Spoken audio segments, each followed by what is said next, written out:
Olá, meus queridos amigos do Ideal Espírita. Nós gostaríamos de falarmos alguma coisa a respeito da importância da oração. Antes, porém, gostaríamos de convidar a todos de se apropriarem, do copinho d'água ou da garrafa d'água, para que nesses próximos minutos nós, falando de Jesus, da importância da oração, de Deus, nosso Pai Todo-Poderoso, possam os benfeitores amigos, os benfeitores da espiritualidade maior, os médicos, colocarem no copo d'água, na garrafa, o medicamento de que tanto necessitamos, ok? Tem algumas pessoas que nos perguntam se seria possível ele colocar outras garrafas para os seus entes queridos. Claro que pode, né? Inclusive tem pessoas que têm o hábito de colocar o nome, do pai, da mãe, do irmão, e para que tome, durante os dias subsequentes. Sem dúvida alguma, podem sim. Tá bom? Então gostaríamos de convidar a todos para o início da nossa singela preleção, pedindo a Jesus que nos inspire e envolva todos os nossos amigos e os seus entes queridos no amor, na proteção, na saúde e na confiança de que não estamos abandonados. Porque Deus, nosso Pai Todo-Poderoso, encontra-se no leme. Está à frente de tudo aquilo que nos acontece. Deus, de infinita misericórdia, possa sempre nos abençoar e nos proteger. Que assim seja. Gostaríamos de iniciar com uma singela leitura que encontra-se em Marcos, capítulo 11, versículos 24, que diz assim: Por isso vos digo, todas as coisas que vos pedirdes orando, crede que haveis de ter, e que assim vos sucederão. Novamente, Marcos 11, 24. Então, a primeira atitude do verdadeiro cristão é, sem dúvida alguma, elevar o seu pensamento a Deus, às regiões sublimes, e agradecermos por tudo aquilo que estamos e recebemos, desde o nosso nascimento até este momento. Quantos benefícios, quanta ajuda, quanta proteção. Se estamos aqui neste momento, ouvindo essas singelas palavras, é pela bondade de Deus, que tem reservado, na sua infinita misericórdia, essa proteção, essa ajuda, ao qual nós não nos damos conta de tantas coisas ruins que Ele tem nos livrado.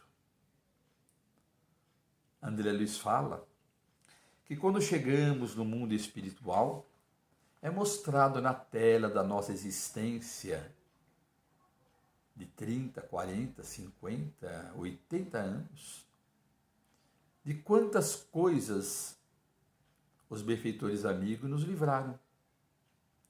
E, no entanto, nós ainda não damos conta dessa proteção, dessa ajuda. Acreditamos que somos autossuficientes nesse planeta de expiações e de provas, de tantas dificuldades. Se não fosse pela misericórdia de Deus, pelo amparo de Jesus, pela proteção de valorosos benfeitores da espiritualidade, nós, com certeza não estaríamos onde nós estamos.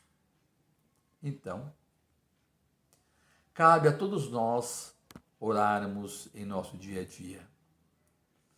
E para orar não importa o lugar nem o momento. Quando nós sentirmos aquela vontade de orarmos, estejamos aonde estivermos, conversemos com Deus. Abrimos o coração.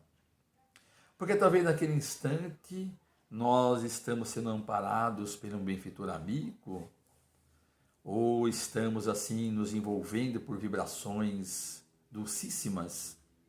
Então é momento de nós elevarmos o pensamento a Deus e agradecermos. Ou também aproveitarmos o momento e pedirmos para outros tantos que estão passando por grandes necessidades. A oração é o pensamento em ação. E quando oramos com fé, com confiança, com determinação, tenhamos a certeza de que essas vibrações haverão de atingir, de chegar até aqueles que precisam, que passam por tremendas dificuldades. Jesus, inúmeras vezes no seu Evangelho, que é a Boa Nova, que é o seu roteiro de luz pela terra, nos traz várias informações a respeito da oração. Uma delas que todos nós conhecemos, desculpe, é aquela que ele diz que quando quiseres orar, entra no teu quarto, fecha a tua porta e ali em segredo converse com Deus. Que Deus em segredo haverá de vos ouvir. Ali é o momento de oração. A oração é a conversa sincera do ser criado com o Criador.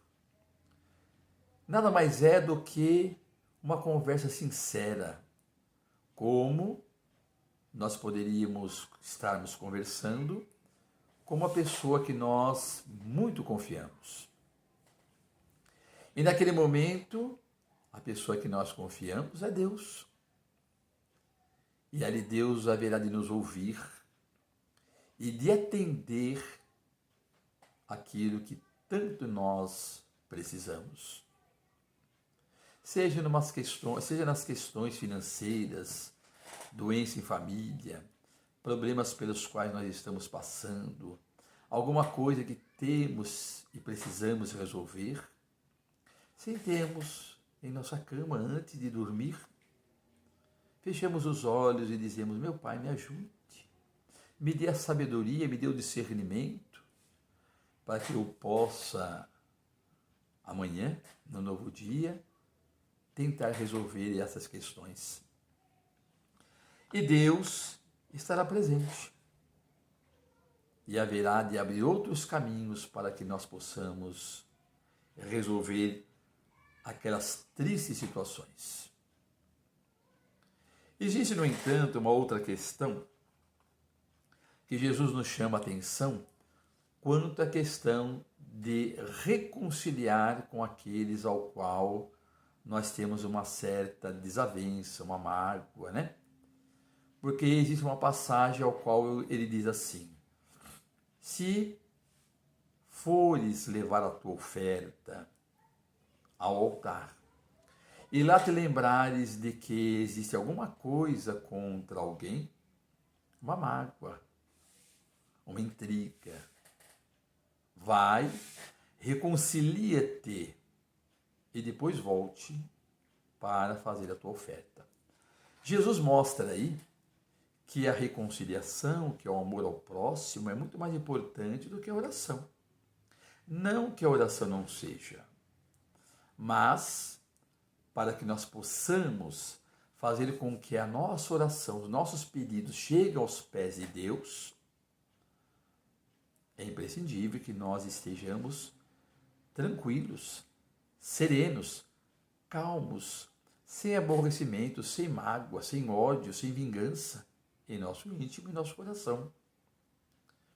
Porque se assim estivermos, dificilmente o nosso padrão vibratório haverá de atingir as regiões sublimes.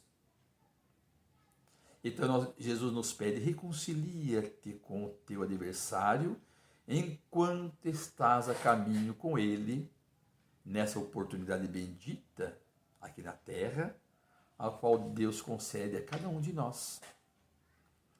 E depois é claro que, ao reconciliar, estaremos muito mais tranquilos para que a nossa oração, a nossa prece, o nosso pedido atinja as regiões sublimes e lá as entidades amigas possam vir em nosso socorro, nos ajudar e abrir os caminhos para que nós atinjamos aquilo que nós tanto precisamos. Né?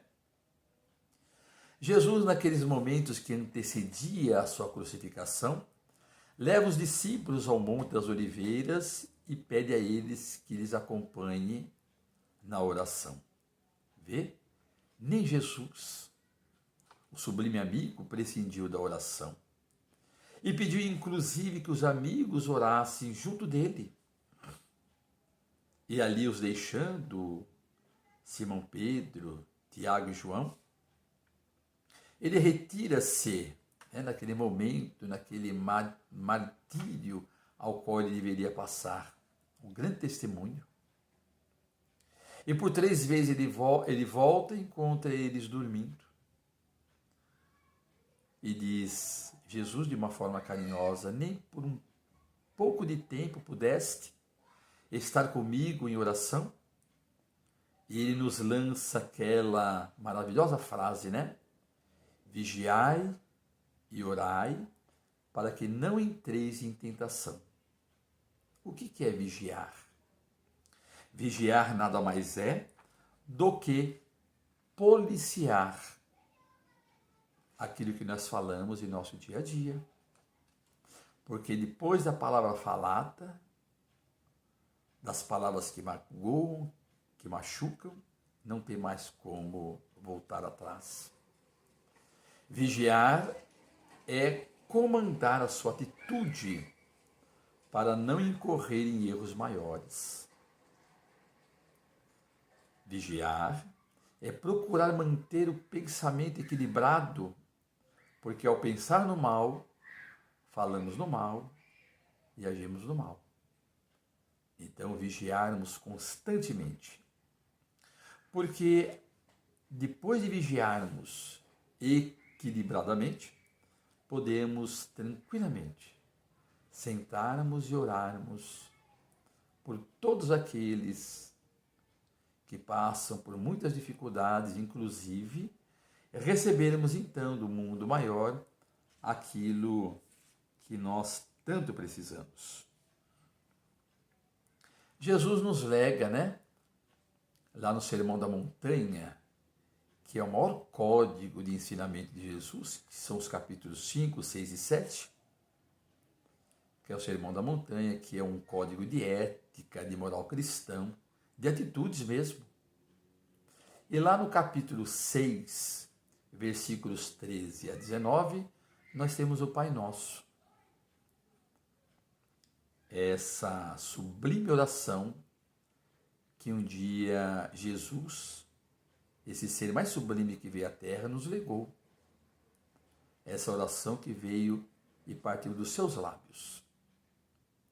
Então, além da oração, podemos também realizar outras tantas orações que partem de um coração sincero e consciente das suas realizações.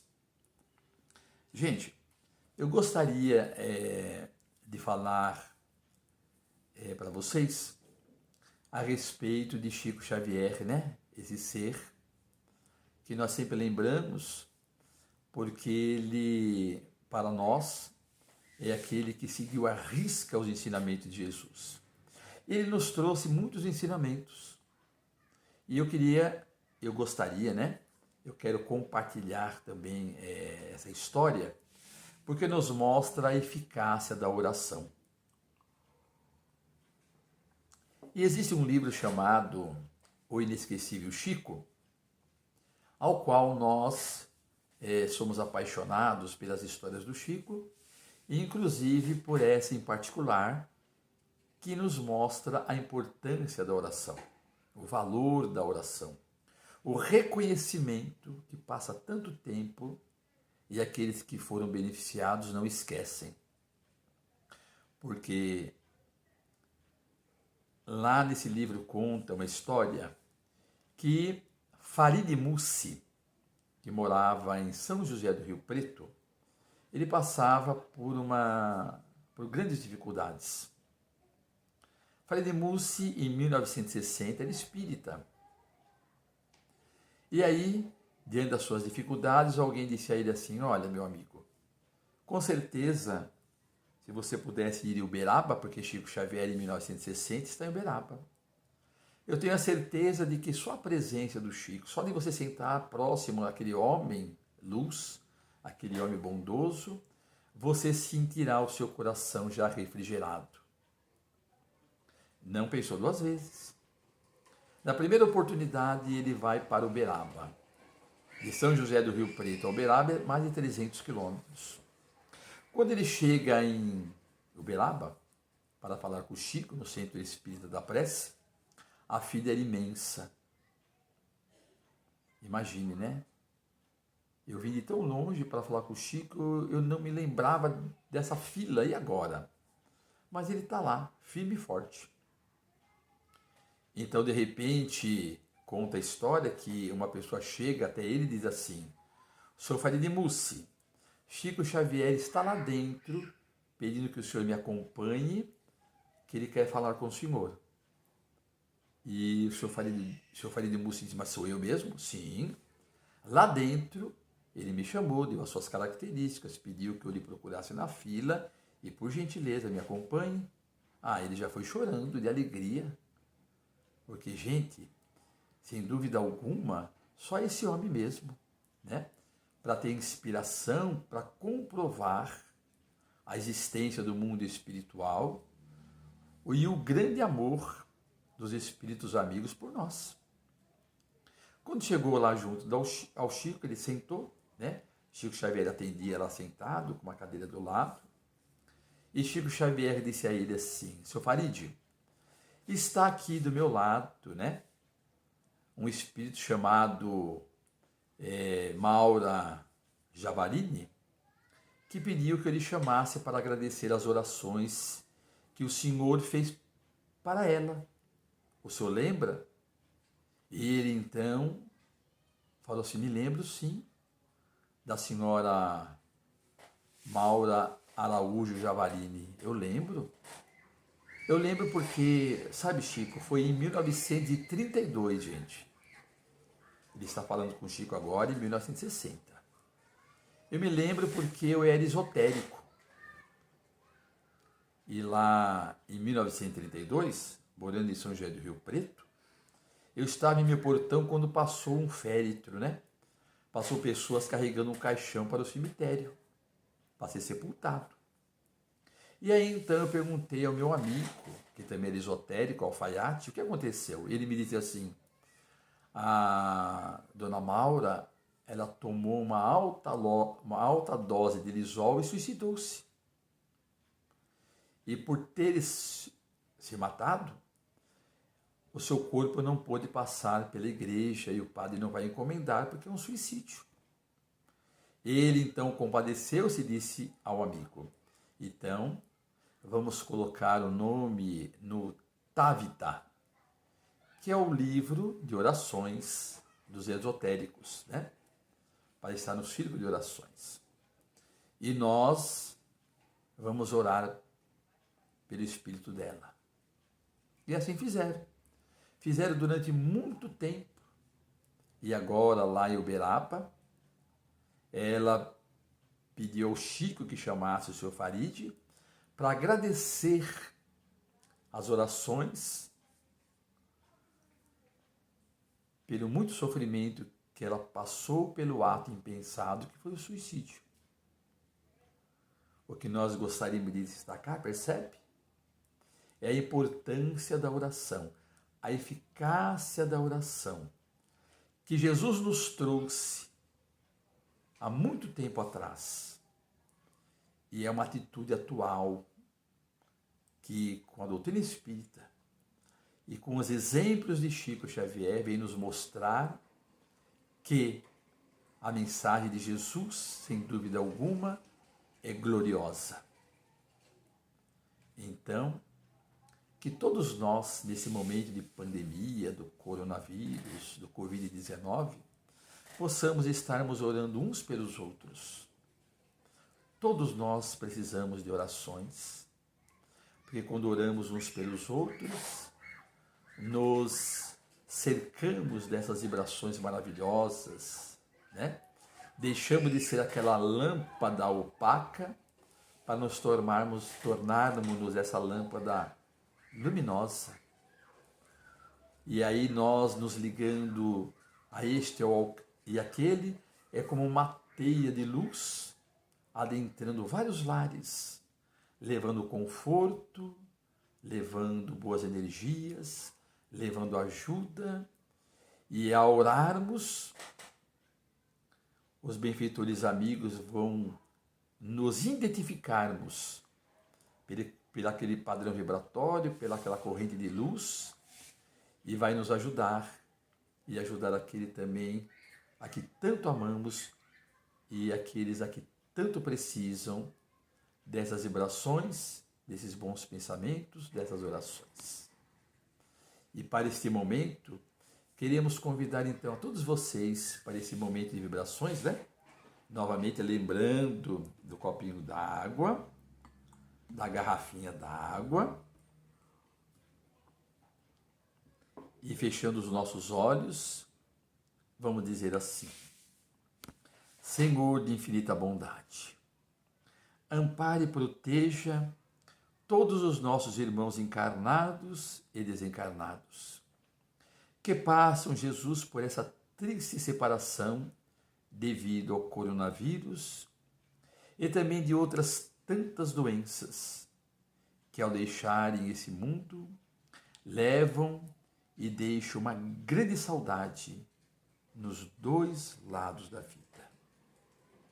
Queremos também lembrar dos suicidas que estão passando por grandes sofrimentos, em regiões de dores, de tormentos, pelo ato impensado.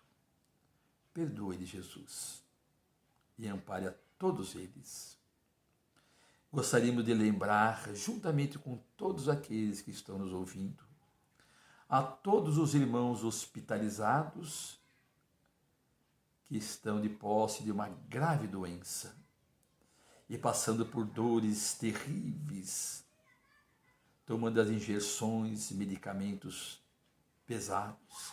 Que Deus possa ter misericórdia de todos. Queremos lembrar nas nossas orações também, Jesus, aos nossos governantes, que vós, Senhor de infinita bondade, possa dar a eles sabedoria e discernimento na arte de governar. Pedimos também aos idosos que se encontram nos asilos, aquelas crianças que estão nos orfanatos, pelas casas de detenção, aos autistas do mundo todo, lembrando ainda dos cegos, surdos, mudos e de outros tantos destituídos dos membros, Senhor, que não podem gesticular, que não podem caminhar. Pedimos ainda, Jesus, a outros tantos que estão reclusos nos leitos dos hospitais e também dos seus lares, e que nunca puderam contemplar o calor do sol, a brisa da manhã, as estrelas da noite, o encanto das aves, o perfume das flores, o entardecer de cada dia. Enfim, Senhor, que nunca nos falte esse momento de orar pelos que sofrem e de agradecer por tudo aquilo que nos tem concedido em nossa atual existência. Porque teu é o reino, o poder e a glória, para sempre. Amém. Fiquem todos com Deus e até uma próxima oportunidade com as bênçãos de Deus. Muito obrigado.